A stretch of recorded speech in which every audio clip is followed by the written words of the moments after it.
Assalamualaikum students, welcome back. My name is Puram Gill from Star Head Office, Lahore, Johor Town. आज हमने chapter number 4 book 2 का वो पढ़ना है, introduction to analytical geometry. Important chapter है, इसमें से हर यूनिवर्सिटी में क्वेश्चन आता है, इसमें से नेस्ट में आता है, फास्ट में आता है, प्यास में आता है। आपको पता है होना चाहिए, प्यास की टेस्ट डेट भी अनाउंस हो चुकी है 12 जुलाई। तो हम स्टार्ट करते हैं जी chapter number 4 introduction to analytical geometry. आसान चैप्टर है ये, एफएससी में नो डाउट आपको थोड़ा मुश्किल लगा होगा क्योंकि इसमें थ्योरेटिकल पार्ट बहुत ज्यादा है, तो हम इसको कंप्लीटली पढ़ेंगे, आपने परेशान नहीं होना। लो जी, ये जो चैप्टर है वो स्टार्ट होता है रेक्टेंगुलर प्लेन से। आपको सबसे पहले पता होना चाहिए कि रेक्टेंगुलर प्लेन क्या होता है, ठीक है। जो आप X axis Y axis use करते हो ना, जिसमें दो होती है, ये एक्स एक्सिस होता है और ये जो दो परपेंडिकुलर एक्सिस होते हैं वाई एक्सिस होता है, इसको ही कोऑर्डिनेट प्लेन भी कहते हैं, रेक्टेंगुलर प्लेन भी कहते हैं। इसके अंदर कोई भी हमने पॉइंट लेने, इसके अंदर इनफाइनाइट पॉइंट होते हैं, ठीक है। ये जो पॉइंट हमने लिया एक्स वाई, इसमें जो एक्स है उसको हम कहते हैं एब्सिसा। एक्स को क्या कहते हैं? एब्सिसा। जो वाई कोऑर्डिनेट है उसको हम कहते हैं ऑर्डिनेट।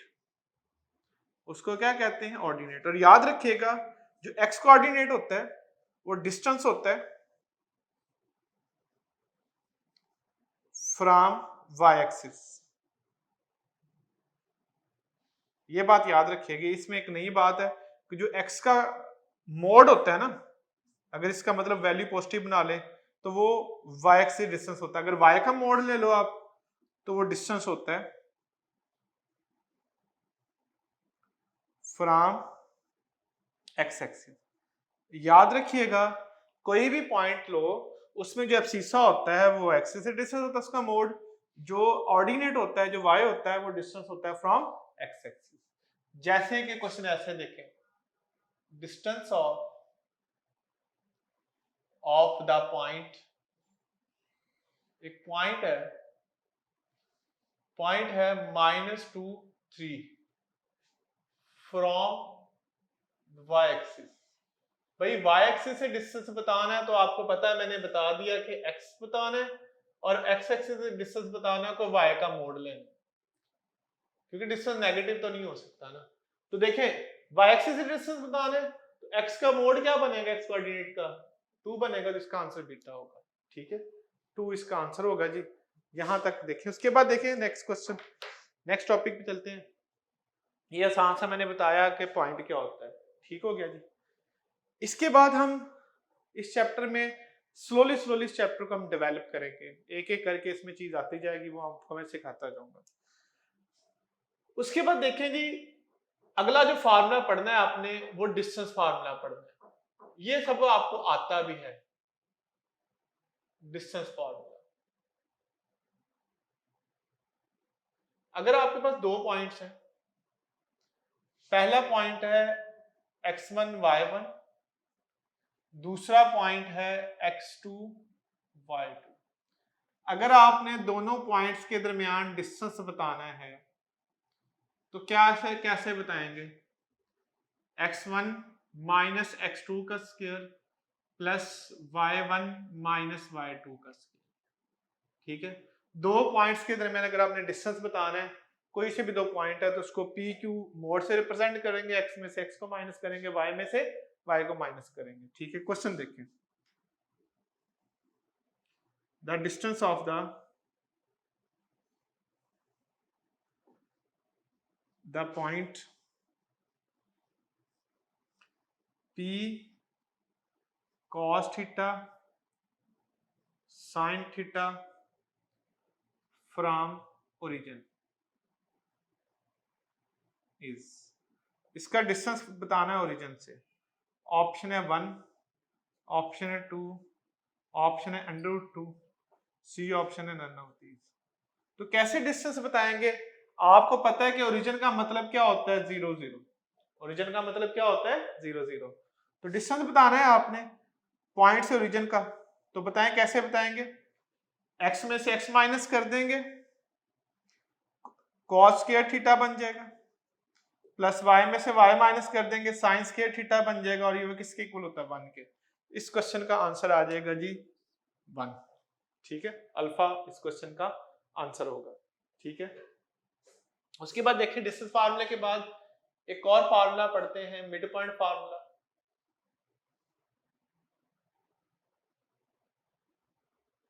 मिड पॉइंट फार्मूला क्या है? अगर आपके पास दो पॉइंट्स हैं, पहला पॉइंट है x1 y1, दूसरा पॉइंट है x2 y2। अगर आप इनके दरमियान वाला पॉइंट बताना चाहते हो, जो इसको इस लाइन सेगमेंट में दो हिस्सों में डिवाइड कर रहे हो, उसे मिड पॉइंट कहते हैं। तो मिड पॉइंट कैसे मालूम करते हैं? x1 को ऐड कर दो x2 में से और 2 पे डिवाइड कर दो, y1 को ऐड कर दो y2 में और 2 से डिवाइड कर दे। ठीक हो गया, ये है जी मिड पॉइंट फार्मूला, अगर दो बराबर हिस्सों में आप किसी लाइन सेगमेंट को डिवाइड करते हैं। उसके बाद अगला फार्मूला है रेशियो फार्मूला।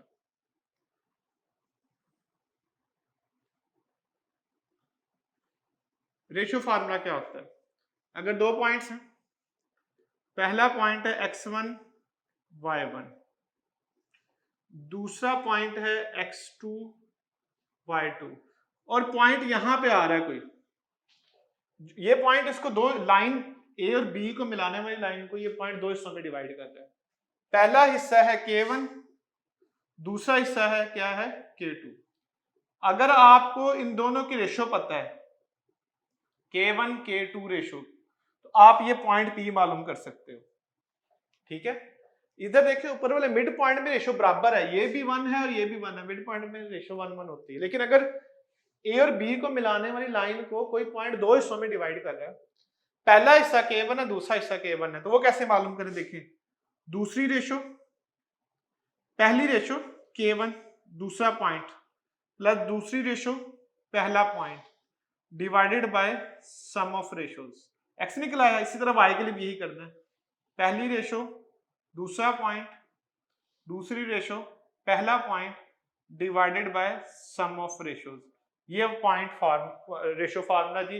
अगर आप दो बराबर हिस्सों में डिवाइड नहीं करते हो, ए और बी को मिलाने वाला लाइन सेगमेंट जो है वो k1 k2 रेशो में डिवाइड कर रहा है किसी लाइन को, तो वो पॉइंट मालूम करना है, तो फार्मूला याद कर लें, k1 पहली रेशो दूसरा पॉइंट, दूसरी रेशो पहला point, divided by sum of ratios. Question देखें,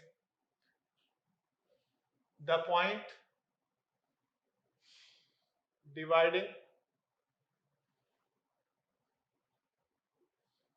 the line segment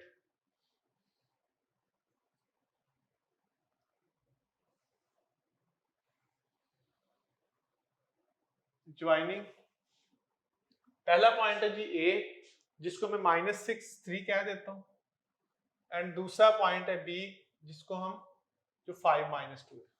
दो पॉइंट्स को मिला रहे हैं in ratio 2 3।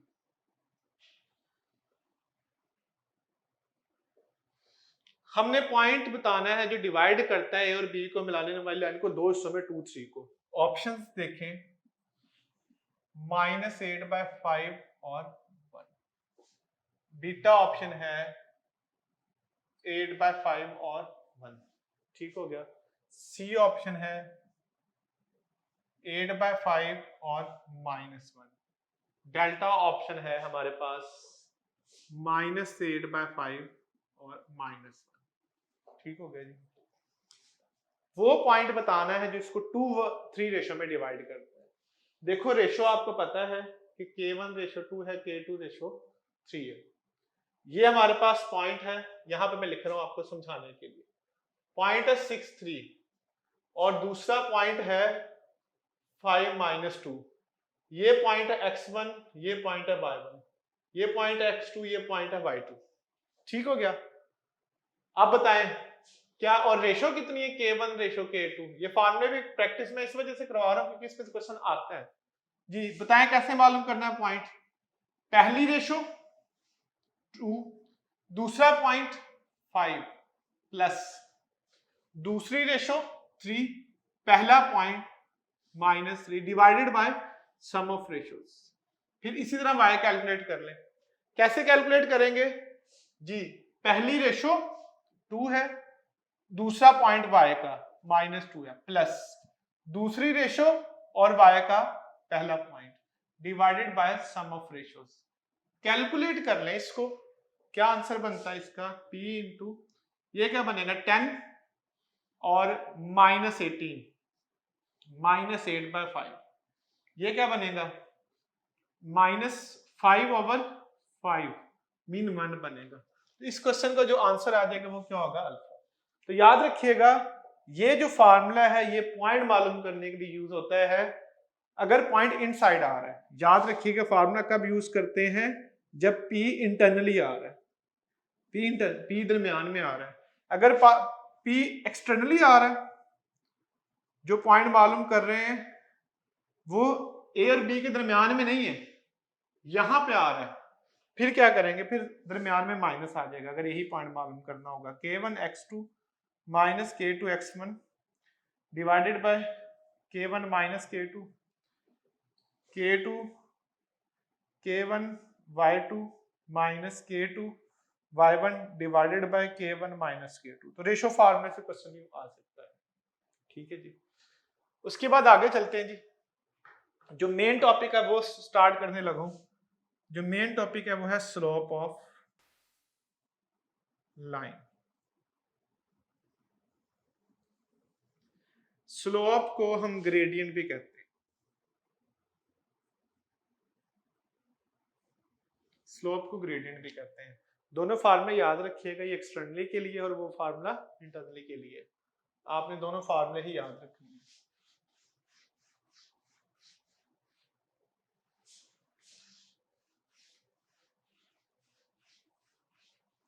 Slope of line पढ़ते हैं जी, फिर इससे रिलेटेड हम आगे क्वेश्चन करेंगे। ले जी पहला इसमें पॉइंट देखें, अगर आपके पास दो पॉइंट्स हैं, पहला पॉइंट x1 है y1, दूसरा पॉइंट q है x2 y2 है, तो आप इस लाइन की स्लोप मालूम कर सकते हैं। मुख्तलिफ तरीके हैं स्लोप निकालने के। तो स्लोप कैसे मालूम करेंगे, स्लोप को इस चैप्टर में मैं m से रिप्रेजेंट करूंगा। क्या करेंगे, y2 minus y1 x2 minus x1। तो याद रखिएगा ये दो पॉइंट्स के दरमियान स्लोप मालूम करने का फार्मूला है, ये दो लाइंस के दरमियान स्लोप मालूम करने का formula x2 minus y2 minus y1 x2 minus x1। जैसे देखें, अगर मैं आपसे क्वेश्चन करवाता हूं एक आसान सा, slope of line joining A point है 3 2, बी पॉइंट है 4 3, आपने इसकी स्लोप बतानी है। ऑप्शन है 1, ऑप्शन -1, ऑप्शन है 0, ऑप्शन है नन ऑफ दीज। तो बताएं क्या बताया स्लोप निकालने का तरीका, y2 में से y1 माइनस कर दो और x2 में से x1 माइनस कर दो। तो इस क्वेश्चन का आंसर क्या आ जाएगा, अल्फा। स्लोप मालूम करनी बड़ी आसान सी बात है। अभी मैंने आपको स्लोप निकालने का फार्मूला बताया y2 minus y1 divided bye x2 minus x1। Slope निकालने के एक और भी फार्मूला है, टेंजेंट अल्फा। अगर आपको किसी भी लाइन का एंगल पता है ना, देखें कोई भी लाइन ड्रॉ करें तो हमेशा वो किसी क्वाड्रेंट में ड्रॉ होगी। अगर आपको उसका इंक्लिनेशन पता है, इंक्लिनेशन को अल्फा कहते हैं, तो टेंजेंट अल्फा भी स्लोप निकालने का फार्मूला है। तो स्लोप ऐसे भी निकाली जा सकती है, ठीक है। इसमें जो अल्फा है ना उसे कहते हैं इंक्लिनेशन ऑफ लाइन। जो अल्फा है ना इसको क्या कहा जाता है, इंक्लिनेशन ऑफ लाइन। और इंक्लिनेशन होता क्या है, ये बेसिकली क्या होता है, एंगल होता है that angle formed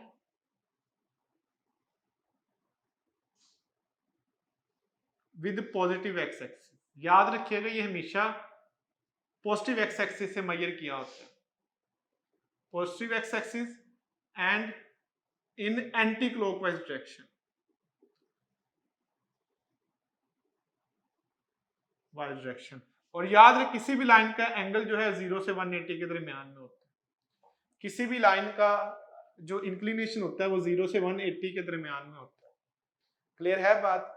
अगर आपके पास इंक्लिनेशन 0 हो जाए तो वो लाइन होती है हॉरिजॉन्टल। ऐसी लाइन को क्या कहते हैं? हॉरिजॉन्टल लाइन कहते हैं अगर इंक्लिनेशन 0 हो जाए।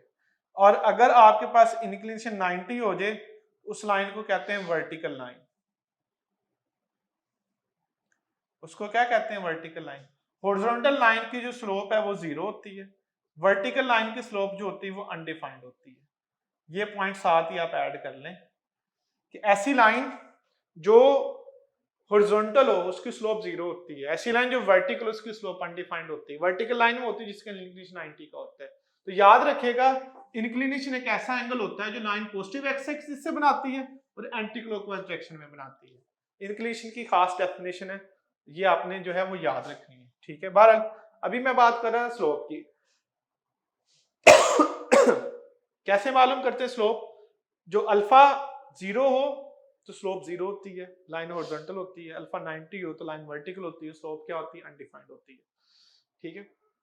स्लोप के लिए आपने यहां तक जो है बात वो याद रखनी है। आगे चलें जी। उसके बाद फिर एक और डेफिनेशन मैं बताने लगूंगा इसी से रिलेटेड, वो है कोलिनियर पॉइंट्स। इफ 3 पॉइंट्स, ये बड़ा इंपॉर्टेंट पॉइंट बताने लगा मैं, इससे रिलेटेड क्वेश्चन आता है जी। इफ 3 पॉइंट्स,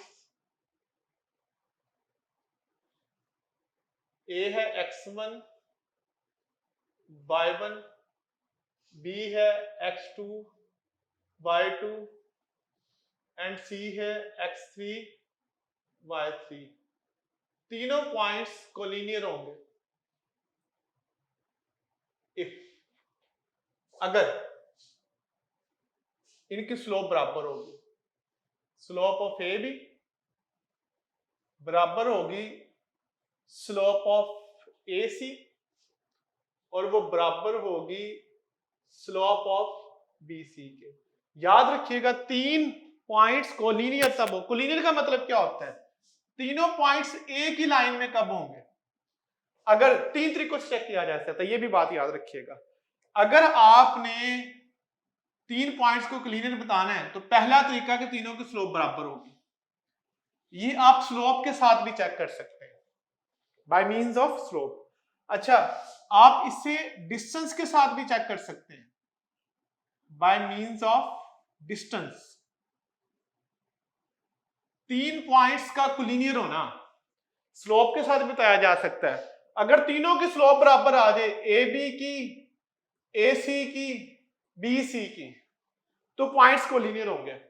नंबर 2, अगर आप ए से सी का डिस्टेंस लेते हो वो इक्वल आता है A B plus B C के, तो पॉइंट्स तब भी कोलिनियर होंगे। दूसरा तरीका पॉइंट्स को कोलिनियर चेक करने का ये वाला है, ठीक है। तीसरा तरीका बाय डिटर्मिनेंट। तो याद रखिएगा हम एग्जाम में, पेपर में हम बाय डिटर्मिनेंट यूज करेंगे दिस वे।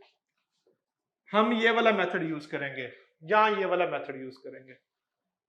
डिटर्मिनेंट के साथ कैसे पॉइंट्स का कोलिनियर होना चेक करते हैं? पहला पॉइंट रखें, आप दूसरा पॉइंट रखें, आप तीसरा पॉइंट रखें और आखिर पे 1 1 लगा दें। अगर ये डिटर्मिनेंट 0 होगा तो पॉइंट्स कोलिनियर होंगे। तो पॉइंट्स को 3 तरह से कोलिनियर होना पॉइंट्स का चेक किया जा सकता है, by slope, by distance, by determinant, ठीक है। हम जो मेथड यूज करेंगे वो बाय डिटर्मिनेंट होगा, क्योंकि सबसे आसान मेथड जो है पॉइंट्स को कोलिनियर चेक करने का वो डिटर्मिनेंट वाला है। पॉइंट्स को कोलिनियर चेक करने का सबसे आसान मेथड है बाय डिटर्मिनेंट, ठीक है। क्वेश्चन देखें, इफ ये वाला क्वेश्चन नस के टेस्ट में आया है, if a equal to -1h, point B है आपके पास 3 2 एंड पॉइंट C है 7 3, 3 पॉइंट्स आर कोलिनियर, तीनों पॉइंट्स कोलिनियर, देन आपने वैल्यू बतानी h की। h की वैल्यू -1 होगी, h की वैल्यू 1 होगी, h की वैल्यू 2 होगी, या h की वैल्यू -2 होगी। 3 पॉइंट्स हैं जी, कब कोलिनियर होंगे? अभी मैंने बताया कि आप बाय डिस्टेंस भी चेक कर सकते हैं, बाय मींस ऑफ स्लोप भी चेक कर सकते हैं। हम इससे बाय डिटर्मिनेंट चेक करेंगे। पहला पॉइंट रख दो, दूसरा पॉइंट रख दो, तीसरा पॉइंट रख दो, लास्ट पे 1 1 लगा दो। इसको एक्सपैंड कर ले, आंसर आ जाएगा। कैसे एक्सपैंड करते हैं? -1 लिखते हैं, 2 - 3, ठीक है, -h जी, -h 3 - 7 + 1 9 - 14। इसको सॉल्व कर लें, ये +1 हो जाएगा, ये +4h हो जाएगा, और ये क्या बनेगा? -5 = 0, ठीक है। 4h - 4 = 0, 4h = 4, तो 4 4 से कैंसिल हो जाएगा, तो h की वैल्यू क्या आ जाएगी? 1 है, ठीक है जी। तो ये क्वेश्चन जो है जी, किस लिए मैंने बताया डिटर्मिनेंट का, अगर पॉइंट्स कोलिनियर हो तो आप डिटर्मिनेंट का यूं बता सकते हैं। फिर इसमें से ईकैट के टेस्ट में ये वाला क्वेश्चन आया हुआ है, इफ ए बी, आप ये नोट कर लें, इज अ पैरेललोग्राम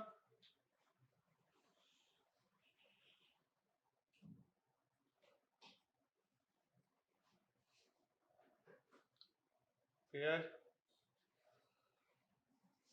इसके चारों कोऑर्डिनेट्स आपको गिवन है, ए भी गिवन है, बी भी गिवन है, -3 0, बी है 1 - 2, ये आप क्वेश्चन नोट कर लें जब तक, सी है 5 0, डी है 1 एंड एच, चारों पार्ट्स गिवन है। देन आपने एच की वैल्यू बतानी है। ऑप्शन है 1, ऑप्शन है 0,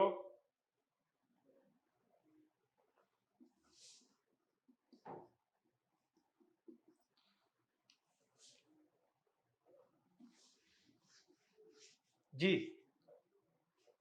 क्वेश्चन क्या है कि एबीसीडी पैरेललोग्राम है। अब यहां पे नई बात मैं आप लोगों को बताऊंगा जो बहुत इंपॉर्टेंट है। अब जो बात हम सीखने जा रहे हैं वो बात बड़ी ज्यादा इंपॉर्टेंट है। पहला पॉइंट है इसका -3 0, दूसरा पॉइंट है 1 - 2, तीसरा पॉइंट है 1h, बल्कि तीसरा पॉइंट है 5 0, और चौथा पॉइंट है 1h। ये एक पैरेललोग्राम है। पैरेललोग्राम वो होती है जिसके आमने सामने साइड पैरेलल हो। यहां से मैं स्लोप से रिलेटेड एक नया रिजल्ट आप लोगों को बताऊंगा, वो रिजल्ट आप लोग सीखेंगे। वो क्या है? If two lines are parallel, अगर दो लाइंस पैरेलल हो तो याद रखिएगा, अगर दो लाइंस पैरेलल हैं तो उनकी स्लोप्स बराबर होती हैं। Number 2, if two lines are perpendicular,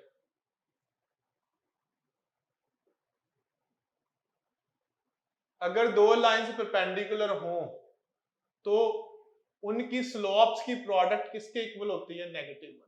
नया रिजल्ट सिखा रहा हूं, अगर दो लाइंस पैरेलल हैं तो स्लोप बराबर होती है, परपेंडिकुलर हैं तो स्लोप्स की प्रोडक्ट -1 होती है। लाइंस पैरेलल हो तो स्लोप बराबर होती है। अब आपने एच निकालना है, इसकी स्लोप निकाल लो, इसकी स्लोप निकाल लो, दोनों बराबर आएंगे, दोनों क्या होंगी? बराबर होंगी। निकालें जरा m1, इसकी स्लोप पहले वाली लाइन की, तो -2 - 0 1 + 3, इसको इसमें से माइनस, इसको इसमें से माइनस, ये किसके इक्वल होगी? ये तो आ गई m1, और ये m2 निकाल लो, इसकी स्लोप, दोनों इक्वल आएंगी। क्या होगा? 0 - h 5 - 1, इसको सॉल्व कर ले तो आपके पास h की वैल्यू होगी 4 = -h/4, 4 4 से कैंसिल हो जाएगा, तो h की वैल्यू किसके इक्वल आ गई? 2 के। ये यूईटी के टेस्ट में आया हुआ क्वेश्चन। अगर आपने कोई थर्ड कोऑर्डिनेट्स या एक पॉइंट मालूम करना है तो स्लोप इक्वल करनी है। इसी तरह अगर आप इसकी स्लोप निकाल लेंगे तो वो इसके इक्वल आएगी। तो याद रखिएगा, दो लाइंस पैरेलल हो तो स्लोप बराबर होती है, दो लाइंस परपेंडिकुलर हो तो स्लोप्स की प्रोडक्ट किसकी इक्वल होती है? -1 की। आगे चलते हैं जी, 4 डेफिनेशन बताने लगूं आप लोगों को, वो आपने नोट करनी है, यहां तक ये नोट कर लें। फिर ये क्वेश्चन ऐसे भी आ सकता है, देखिएगा।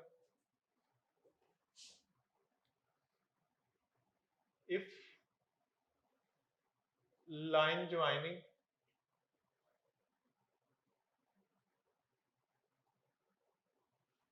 A1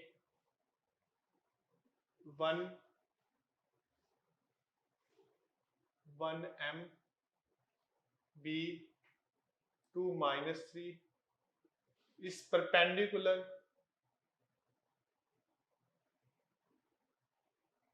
ये वाला क्वेश्चन भी कैट के टेस्ट में आया हुआ है, लास्ट ईयर आया। Perpendicular to the line having slope 5, then आपने m की वैल्यू बतानी है। 0 होगी, -3/5 होगी, -2/3 होगी, ये नन ऑफ दीज होगी। सवाल क्या है, दो लाइनें परपेंडिकुलर हैं, पहली लाइन ए और बी को मिलाने से बन रही है, दूसरी लाइन की स्लोप गिवन है, दोनों परपेंडिकुलर है, तो दोनों की स्लोप निकाल लें। जी क्या होगा, फर्स्ट की स्लोप क्या होगी, -3 -m 2 -1। अब ये परपेंडिकुलर है किसके, वो लाइन जिसकी स्लोप 5 है, तो दोनों की प्रोडक्ट -1 होगी। देखिए दो लाइन है, पहले की स्लोप f1 है, दूसरी की स्लोप कितनी m2 है, दोनों परपेंडिकुलर है, इसकी स्लोप को मल्टीप्लाई कर दो दूसरे की स्लोप से, प्रोडक्ट -1 आ जाएगी। सॉल्व कर लेते हैं जी, -15 -5m इक्वल टू -1, तो 5m इक्वल टू -14, m की वैल्यू क्या आ जाएगी 14/5, तो ये इसका आंसर नन ऑफ दीज होगा, क्योंकि एक्चुअल आंसर इसका क्या है 14/5, नोट कर लें, इसका आंसर क्या है 14/5। अगर दो लाइन परपेंडिकुलर हैं, एक की स्लोप गिवन है और एक दो पॉइंट्स बनाने वाले गिवन है, ठीक है। उसके बाद हम कुछ डेफिनेशंस करते हैं। पहली डेफिनेशन सेंट्रॉइड की, सेंट्रॉइड क्या होता है, point of intersection of medians. किसी भी ट्राइंगल के जो मीडियंस होते हैं ना, मीडियंस क्या होते हैं, देखिए अगर एक ट्राइंगल ले लो, इस ट्राइंगल का नाम रख दें एबीसी, ये x1 y1 इसका पहला वर्टेक्स है, दूसरा वर्टेक्स है x2 y2, तीसरा वर्टेक्स है x3 y3, ठीक हो गया, ये तीन वर्टेक्स हैं। ऐसी लाइन जो मिड पॉइंट में से पास कर से मीडियन कहते हैं, इसके मिड पॉइंट में पास करेंगे मीडियन होगा, इसके मिड पॉइंट से पास करेंगे मीडियन होगा, और ट्राइंगल के तीनों मीडियन एक ही पॉइंट पे मिलते हैं, इसी पॉइंट को सेंट्रॉइड कहते हैं। इसी पॉइंट को क्या कहते हैं, सेंट्रॉइड। किसी भी ट्राइंगल के तीनों मीडियन हमेशा कंकरेंट होते हैं, याद रखिएगा, तीनों मीडियन हमेशा क्या होते हैं, कंकरेंट होते हैं। किसी भी ट्राइंगल के तीनों मीडियन हमेशा एक पॉइंट पे मिलते हैं। सेंट्रॉइड मालूम कैसे करते हैं, फार्मूला देखें, बड़ा आसान है, तीनों को x को ऐड कर लो, 3 पे डिवाइड कर लो, तीनों के y को ऐड कर लो, 3 पे डिवाइड कर दो, तो ये सेंट्रॉइड मालूम करने का तरीका है। किसी भी ट्राइंगल का अगर आपने सेंट्रॉइड मालूम करना है, तो उसके लिए तीनों के x को ऐड कर लो, तीनों के y को ऐड कर लो। सेंट्रॉइड होता है क्या है, point of intersection median. Median क्या होता है, वो लाइन जो परपेंडिकुलर से पास करती है, जो मिड पॉइंट में से पास करती है, वो लाइन मीडियन कहलाती है, और मीडियन हमेशा एक पॉइंट पे मिलते हैं, तीनों कंकरेंट होते हैं। क्वेश्चन देखें, median the centroid of triangle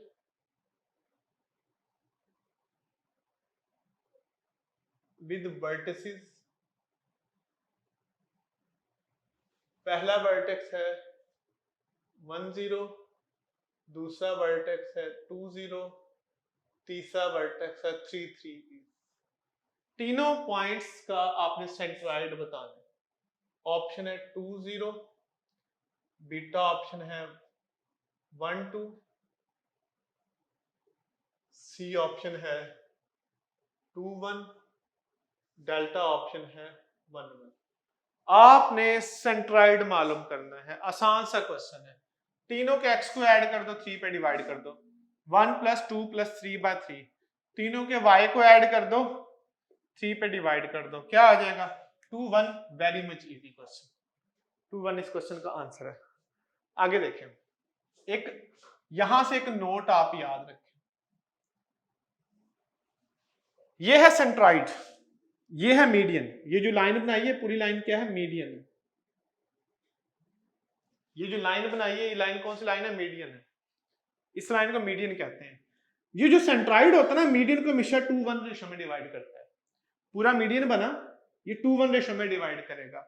ये मीडियन बना, ये 2 होगा, ये 1 होगा। ये बात याद रखिएगा, जो सेंट्राइड होता है ना, centroid divides each median in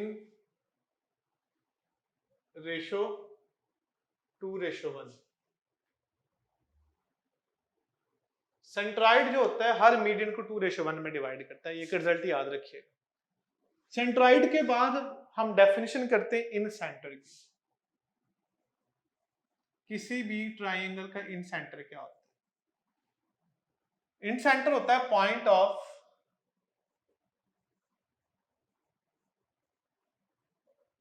intersection of angle bisectors.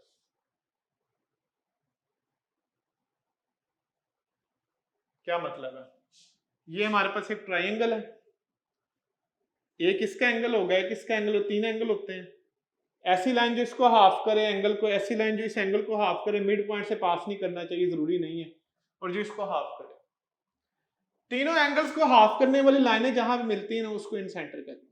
उस पॉइंट को क्या कहते हैं, इन सेंटर कहते हैं। इन सेंटर मालूम करने का फार्मूला नोट कर लें।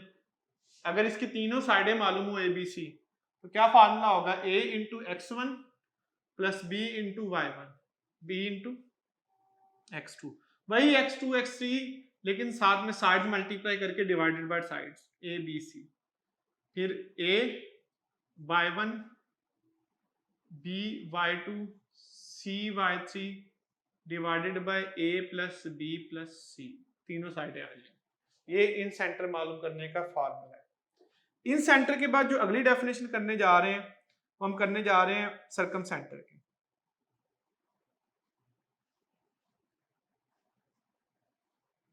सर्कम सेंटर क्या होता है, point of intersection of right bisectors. Right bisector क्या होते हैं, अगर ये ट्राइंगल है, ऐसी लाइन जो उसके परपेंडिकुलर भी हो, हाफ से भी पास करे, ऐसी लाइन जो दूसरी साइड के परपेंडिकुलर हाफ से भी पास करे, जो परपेंडिकुलर भी हो हाफ से भी पास करे, इसे राइट बाइसेक्टर कहते हैं। तीनों राइट बाइसेक्टर जहां पे मिले उसे सर्कम सेंटर कहते हैं।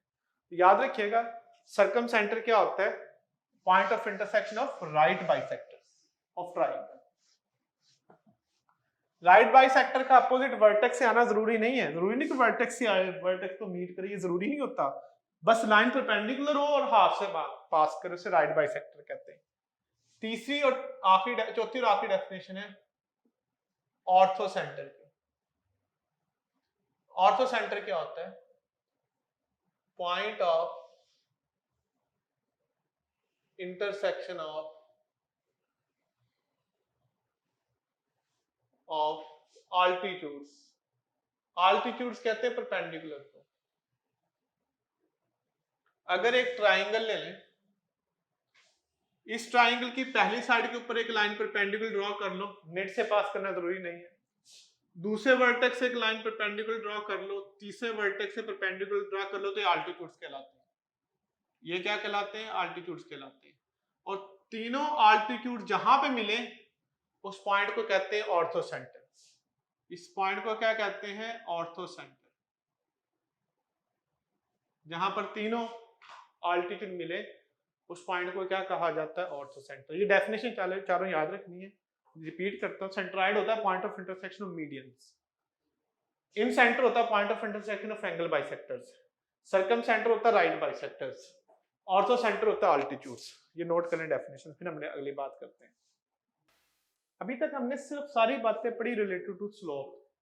अब हम इस लेक्चर को आगे कंटिन्यू करते हैं। देखिए जी, इसके बाद हम एक और टॉपिक स्टार्ट करते हैं जो कि है इक्वेशन ऑफ स्ट्रेट लाइन।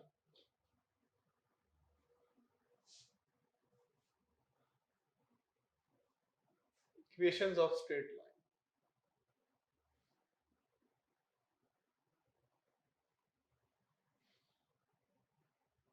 ये सबसे मेजर टॉपिक है, मेन हेडिंग है कि हम स्ट्रेट लाइन की इक्वेशन कैसे बनाते हैं।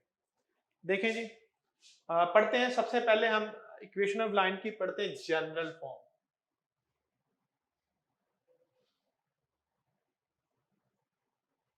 उसके क्वेश्चन करेंगे, उसके बाद हम इसकी बाकी फॉर्म्स पढ़ेंगे। इक्वेशन ऑफ लाइन की जनरल फॉर्म होती है A X plus B Y plus C equal to 0। ये जो आप यूजुअली पढ़ते हो ना, A X plus B Y plus C equal to 0, ये जो फॉर्म है इक्वेशन ऑफ लाइन की, ये जनरल फॉर्म होती है। ये क्या होती है? जनरल फॉर्म होती है। ए एक्स जिसमें इक्वल टू 0 लिखा हो, सारी चीजें एक तरफ हो, सब कुछ हो एक तरफ हो, ये है जी general form of equation of line. अब यहाँ पे कुछ बातें सुन लें, कुछ रिजल्ट सुन लें। अगर इसमें ए 0 हो जाए तो लाइन क्या बनेगी? लाइन बनेगी B Y plus C equal to 0। Line सिर्फ वाई में, एक्स है ही नहीं। अगर लाइन सिर्फ वाई में हो तो वो लाइन होती है हॉरिजॉन्टल लाइन। वो क्या होती है? Horizontal line. और आपको मैंने पहले बता दिया कि हॉरिजॉन्टल लाइन की स्लोप क्या होती है? 0। ठीक हो गया? तो याद रखिएगा, अगर ए 0 हो जाए तो वो हॉरिजॉन्टल लाइन होती है। अगर बी 0 हो जाए तो लाइन क्या बन जाएगी? ए एक्स प्लस सी खाली एक्स में होगी। अगर खाली एक्स में होगी तो उसको क्या कहेंगे हम? वर्टिकल लाइन कहेंगे। उसको क्या कहेंगे? Vertical line. और वर्टिकल लाइन वो लाइन होती है जिसकी स्लोप जो होती है वो अनडिफाइंड होती है। ठीक हो गया? अच्छा, अगर इसमें सी 0 हो जाए तो लाइन क्या बनेगी? A X plus B Y equal to C 0 हो गया, खत्म हो गया, एक्स वाई बच गए, कांस्टेंट है ही नहीं। तो ये याद रखिएगा, ऐसी लाइन होती है जो ओरिजिन से पास करती है। लाइन कहां से पास करेगी? Passing through origin. तो 3 ये बेसिक चीजें याद रखनी है कि अगर ए 0 हो जाए तो लाइन हॉरिजॉन्टल होगी, अगर बी 0 हो जाए तो लाइन वर्टिकल होगी, अगर सी 0 हो जाए तो लाइन ओरिजिन से पास करेगी। और अगर आपको इस लाइन की स्लोप चाहिए होगी तो वो भी निकल सकती है minus A over B, minus coefficient of X over coefficient of Y, इस लाइन की स्लोप निकल सकती है। फॉर एग्जांपल, अगर मैं आपसे पूछता हूं slope of 3x minus Y plus 1 equal to 0, आपने इसकी स्लोप बतानी है। तो बताएं कैसे निकालेंगे इसकी slope? Minus coefficient of X over coefficient of Y. ठीक है जी, minus times coefficient of X over coefficient of Y. E CAT में इससे रिलेटेड 2 बार क्वेश्चन आया, एक दफा 2014 में, दूसरी दफा 2016 में। 2 साल ऑलमोस्ट सेम क्वेश्चन था। The slope and y-intercept of line 3x minus 2y plus 2 equal to 0 if r, ठीक है, रिस्पेक्टिवली।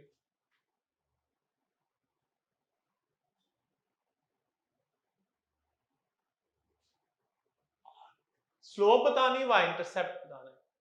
ऑप्शन है 3/2, ऑप्शन है -3/2, बीटा ऑप्शन है 3/2, ऑप्शन है -3/2, सी ऑप्शन है 3/2 1, डेल्टा ऑप्शन है 3/2 -1। स्लोप बतानी है और वाई इंटरसेप्ट बताना है। देखिए स्लोप कैसे निकालते हैं, अभी मैंने बताया minus coefficient of X over coefficient of Y. जी, कोएफिशिएंट ऑफ एक्स 3 है, कोएफिशिएंट ऑफ वाई -2 है, तो ये हो जाएगी 3/2। वाई इंटरसेप्ट भी बताना है तो उसके लिए क्या करते हैं? एक्स को 0 पुट करते हैं। तो इसको एक्स को 0 पुट कर दे, 2y + 2 = 0, जी। तो क्या बनेगा आपके पास y इक्वल टू 1, तो y इंटरसेप्ट की वैल्यू क्या आ जाएगी 1, तो इसका आंसर क्या होगा सी होगा। स्लोप 3/2 है और y इंटरसेप्ट कितना 1 है। तो ये है जी इक्वेशन ऑफ लाइन की जनरल फॉर्म, इसको कहते हैं इक्वेशन ऑफ लाइन की जनरल फॉर्म। इससे रिलेटेड और भी क्वेश्चन करते हैं और मैंने बता दी अगर जनरल फॉर्म में आपने स्लोप निकालनी है तो उसका फार्मूला होगा -a/b। उसका फॉर्मूला क्या होगा -a/b। आगे चलते हैं जी। इसके बाद इसमें से कैसे क्वेश्चन आ सकते हैं। ई कैट के ही टेस्ट में 2 बार ये क्वेश्चन आया जो मैं अब करवाने लगा हूं, एक दफा 2015 में और एक दफा 2016 में। 2 बार ये क्वेश्चन आया almost same. If two lines m line थी 3x minus Y plus 1 equal to 0 and दूसरी लाइन n थी x plus 3y plus 1 equal to 0, then option 1 m and n are parallel। Beta option थी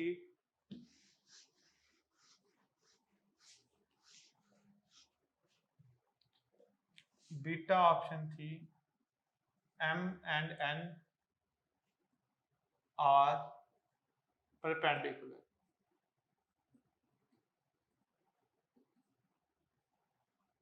सी option थी m and n are not parallel।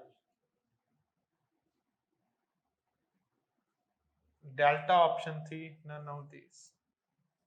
Ji slope निकाल लेंगे जब भी line को perpendicular parallel होना बताना है। इसकी स्लोप निकाल लें जी, क्या आ जाएगी 3/1, ठीक है, मतलब 3 आ जाएगी। इसकी स्लोप निकाल लो, क्या आ जाएगी -1/3। देखो ये क्या दोनों के स्लोप्स की प्रोडक्ट -1 है, ऑफ कोर्स है। इसका मतलब लाइंस क्या है परपेंडिकुलर हैं। अच्छा अगर बीटा ऑप्शन ना होती तो फिर सी ऑप्शन भी ठीक है, पैरेलल तो नहीं ना है, लेकिन इन दोनों में से बेस्ट ऑप्शन जो है वो क्या बनती है, ये वाली m and n are perpendicular, क्योंकि परपेंडिकुलर तो है ही है, ठीक है। तो याद रखिएगा इसमें से क्वेश्चन ऐसे आया हुआ है, दो लाइंस परपेंडिकुलर हो या पैरेलल हो तो वो कैसे चेक करते हैं, तो मैंने बता दिया। फिर ये क्वेश्चन ऐसे भी आ सकता है, इफ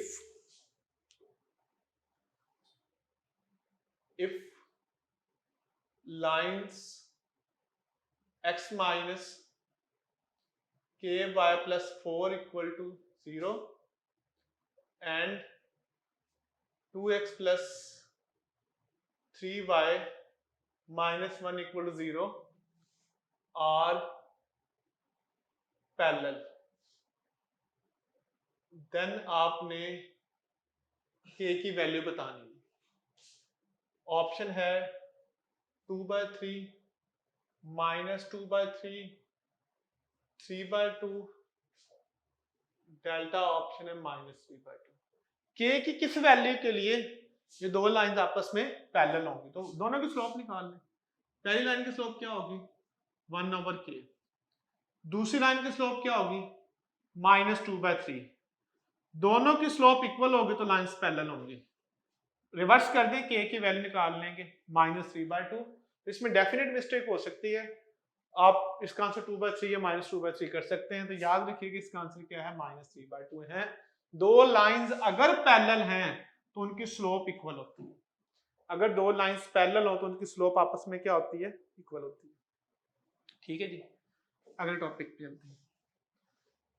अभी हमने पढ़ा जी कि दो लाइंस पैरेलल कब होती हैं, परपेंडिकुलर कब होती हैं, general form of equation of line पढ़ी है। इसके बाद हम इसकी पढ़ते हैं स्टैंडर्ड फॉर्म्स।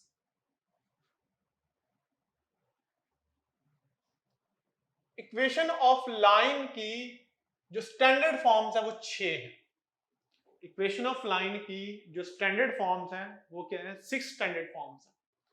सबसे पहली फॉर्म पढ़ते हैं जिसे हम कहते हैं स्लोप इंटरसेप्ट फॉर्म। सबसे पहली फॉर्म स्लोप इंटरसेप्ट फॉर्म है y equal to M X plus C.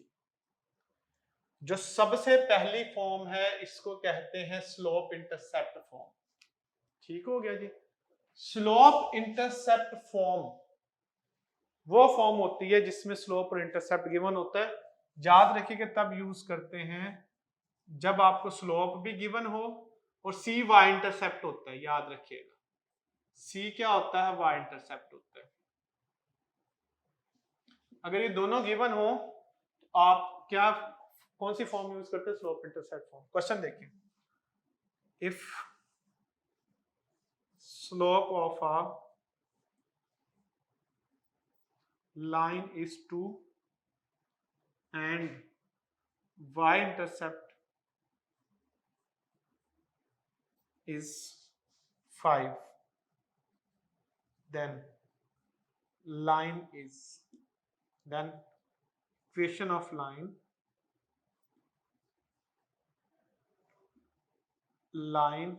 is equation of line बतानी। ऑप्शन है 2x plus Y plus 5 equal to 0। Beta option है 2x minus Y minus 5 equal to 0। C option 2x minus Y plus 5 equal to 0। Delta option है none of these. जिसकी हमें slope भी पता है, जिसका वाई इंटरसेप्ट भी पता है, वो इक्वेशन बतानी है। स्लोप और वाई इंटरसेप्ट होता हो तो y equal to mx plus c use करते हैं। देखिए स्लोप कितनी है 2 है, वाई इंटरसेप्ट c होता है, तो बताएं क्या फार्मूला है, y equal to mx plus c, y equal to 2x plus 5। y को इधर ले जाए, y इधर आके माइनस हो जाएगा, तो इस क्वेश्चन का आंसर क्या आ जाएगा, c आंसर होगा। ठीक हो गया जी, इस क्वेश्चन का आंसर क्या है, c है। सेकंड फॉर्म देखें, इसको हम कहते हैं point slope form. Point slope form ये हम तब यूज करते हैं जब हमारे पास कोई भी पॉइंट पता हो जो उस लाइन में से जिसमें से वो लाइन गुजर रही है और स्लोप पता हो। क्या फार्मूला है, y minus Y one into M into X minus X one. ये हमारे पास जो फॉर्म है इसको क्या कहते हैं, पॉइंट स्लोप फॉर्म। तब यूज करते हैं जब पॉइंट और स्लोप पता हो। क्वेश्चन देखें कैसे आता है। The equation of line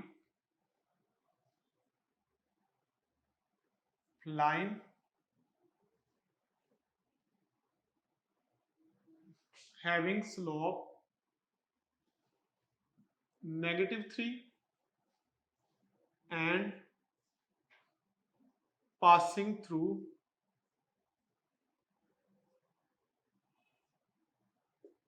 origin। Origin से पास कर रही है, -3 स्लोप है। ऑप्शन है y equal to -3x, beta option है y equal to 3x, C option है y equal to x, delta option है 3y इक्वल टू x। जी क्या करेंगे, पॉइंट पता है आपको, ऑफ कोर्स पता है। पासिंग थ्रू रीजन का मतलब है पॉइंट 0 0 है, तो बताएं क्या formula, y minus 0 minus 3 x minus 0, तो y इक्वल टू -3x इस क्वेश्चन का आंसर है, जो कि क्या बनता है, अल्फा। तो याद रखिएगा वो लाइन जो ओरिजिन से पास करती है वो हम यूं मालूम कर सकते हैं। ठीक है, ले दो फॉर्म्स हो गई। पहली फॉर्म बताइए स्लोप इंटरसेप्ट फॉर्म, दूसरी फॉर्म बताइए point slope form. Point slope form तब हम यूज करते हैं जब पॉइंट और स्लोप पता हो। नेक्स्ट क्वेश्चन देखें, next third type, 2 point form. 2 point form ये भी इजी है, ये तब यूज करते जब पॉइंट 2 पता हो, x1 y1। ऐसी इक्वेशन निकालनी है जिस जो 2 पॉइंट में से पास करती है। दूसरा पॉइंट x2 y2, ये आसान ही है, y minus y1 divided by y2 minus y1 equal to x minus x1 divided by x minus x2 minus x1। तो ये जो फॉर्म मैंने लिखवाई है थर्ड, ये यूज इतनी ज्यादा नहीं होती, लेकिन आप याद रख लें, इसकी प्रैक्टिस कर लीजिएगा। बड़ा आसान है, 2 पॉइंट गिवन हो तो हम ये वाली फॉर्म यूज करते हैं। उसके बाद नंबर 4 पे पढ़ते हैं two intercept form. Intercept form, ठीक है, इंटरसेप्ट फॉर्म। फॉर्म नंबर 4 है इंटरसेप्ट फॉर्म, ठीक है। एक्स ओवर ए वाई ओवर बी, एक्स को ए को कहते हैं एक्स इंटरसेप्ट और बी को कहते हैं वाई इंटरसेप्ट। ये क्वेश्चन नस के टेस्ट में आया हुआ है, क्वेश्चन इस पे हम कल वाले लेक्चर में करेंगे जी। फिफ्थ फॉर्म है जिसको हम सिमेट्रिक फॉर्म कहते हैं। ये भी यूज नहीं होती, इसको सिर्फ आप एज अ रिजल्ट याद रख लें, x minus x1 over cos alpha, y minus y1 over sin alpha equal to r। Number 6 normal form. Normal form ax plus by x cos alpha plus y sin alpha equal to p। ये है जी हमारे पास normal form. इसमें जो p है उसे length of perpendicular कहते हैं, length of perpendicular from origin. आप आज तक के लिए बस इतना लेक्चर याद रखेंगे। एक मैंने आपको बताई general form ax plus by plus c equal to 0। 6 पढ़ाई है स्टैंडर्ड फॉर्म्स। आपने ये जनरल स्टैंडर्ड फॉर्म 6 की 6 और जनरल फॉर्म 1 याद रखनी है। हम कल वाले लेक्चर में इससे रिलेटेड बाकी जो रिमेनिंग क्वेश्चंस है वो करेंगे इंशाल्लाह ताला। कल तक आप ये सारा तैयार करके आएंगे। तो एक चीज और मैं आपको बताता चलूं कि अभी फंक का सेशन भी आपका 1-2 दिनों में स्टार्ट हो रहा है। फंक का सेशन ई कैट से टोटली डिफरेंट होगा, क्योंकि ई कैट का जो टेस्ट पैटर्न है वो और होता है, और बाकी जो फंक में आपको पता है कि नेक्स्ट के क्वेश्चन का लेवल ही और है, प्याज के क्वेश्चन का लेवल ही और है, जीके के क्वेश्चन का सबकी डेट सब अनाउंस हो गई है। तो 1-2 दिनों में हमारा वो सेशन भी स्टार्ट हो रहा है, ई कैट का सेशन क्लोज हो जाएगा। उसके बाद फंक के सेशन में मैथ के 2 लेक्चर हुआ करेंगे, एक एडवांस मैथ का हुआ करेगा और एक जनरल मैथ्स का हुआ करेगा, क्योंकि उसमें 2 मैथमेटिक्स 2 तरह के क्वेश्चन आते हैं। तो आपने करना ये है कि कल तक चैप्टर 4 पेपर कर लेना है और अपना माइंड बना लेना है। जिन्होंने आगे प्यास का टेस्ट देना है या जीके का टेस्ट देना है वो फंक का सेशन जो है वो लाजमी ज्वाइन करेंगे, और इंशाल्लाह ताला इससे कहीं ज्यादा ऊपर की चीजें आप उन लेक्चर में पढ़ेंगे जो हमने ये लेक्चर पढ़े हैं, ठीक है। Wish you good luck. इंशाल्लाह कल आपसे मुलाकात होगी नेक्स्ट लेक्चर में।